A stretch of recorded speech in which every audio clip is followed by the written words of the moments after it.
Welcome back.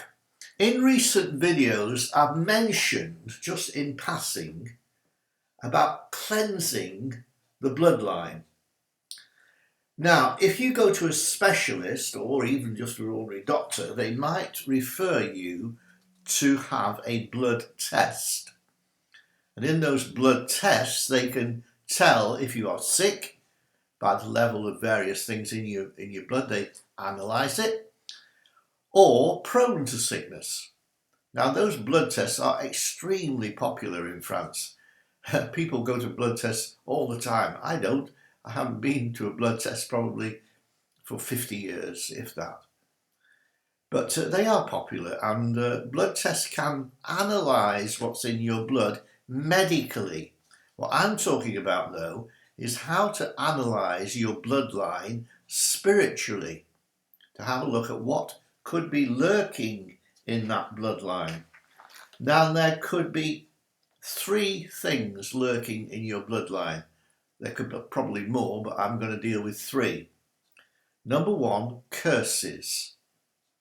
Number two, evil covenants. And number three, ungodly dedications. Now, those three types of things can exist in our bloodline, and here's the problem.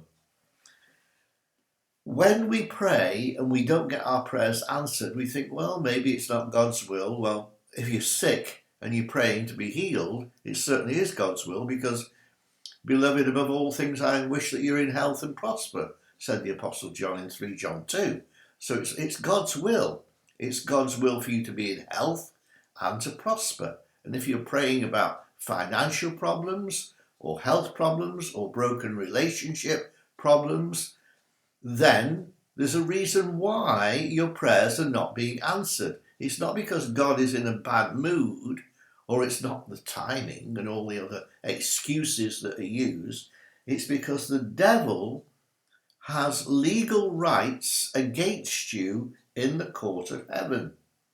He brings a case against you. And if we do not know how to dismantle the case that the accuser of the brethren is bringing against us, then, this is going to shock you, God cannot legally answer your prayers. God is love. He loves us. He wants to answer our prayers. But God has tied himself to his own word.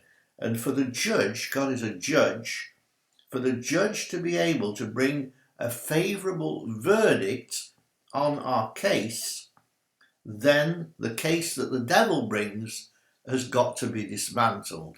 He's the accuser of the brethren.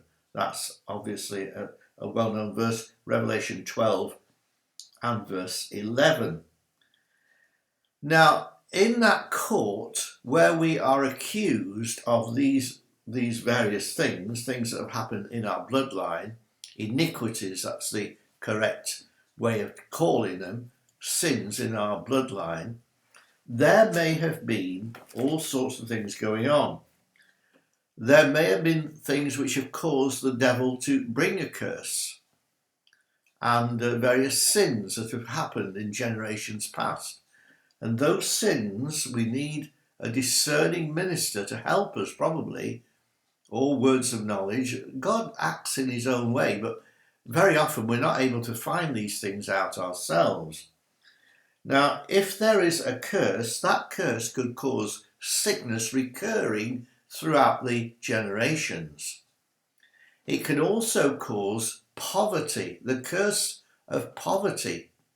Now, I've got many contacts in Africa, and mostly as I'm helping them financially set up their homes, all sorts of things that we do, we find that they're poor. People in Africa are generally poor. There is a curse of poverty, not just in Africa, but that's where I know, so that's what I talk about.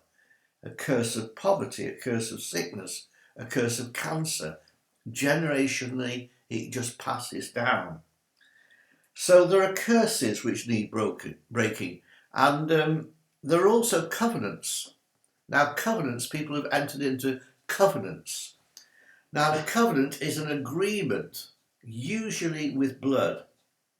And if the blood of an animal or the blood of a human, if there's been a sacrifice involved, there has been an evil covenant made. Witch doctors in Africa are active. And if a tribe, this is going back a bit, not in modern times now, I suppose, but if a tribe wanted the land of an adjacent tribe, they would go to a witch doctor. They would make a sacrifice and say how much we want to win that land back. So they enter into covenant, a blood covenant. And there may have been blood covenants made in the past without you having any knowledge of it at all. And those evil covenants need to be broken. And then lastly, ungodly dedications. Now, sometimes, for instance, if a person cannot have children, or a couple cannot have children, they will go to a witch or somebody in New Age or somebody who deals in the occult, and they will get that person to pray for a child on the understanding that that child, as soon as it's born, will be dedicated to evil. It's a nasty thing to talk about, but these things do go on.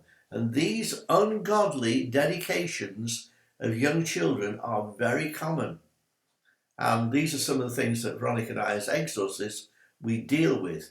It's not talked about in the nice churches probably that you go to, but these are the reasons, I'll just repeat them: curses, evil covenants, and ungodly dedications. Now, those are the things I'm going to be looking at over the next few videos, and it will open your eyes as to why your prayers are not being answered. Once the case is dismantled, the case that the devil is bringing against you, the accusations that the devil is bringing against you, once that case is dismantled, God will legally grant your requests, and your prayers will be answered. You'll have your breakthrough. Breakthroughs are what we're about, and we're going to see some breakthroughs as a result of this series of teaching on cleansing your bloodline.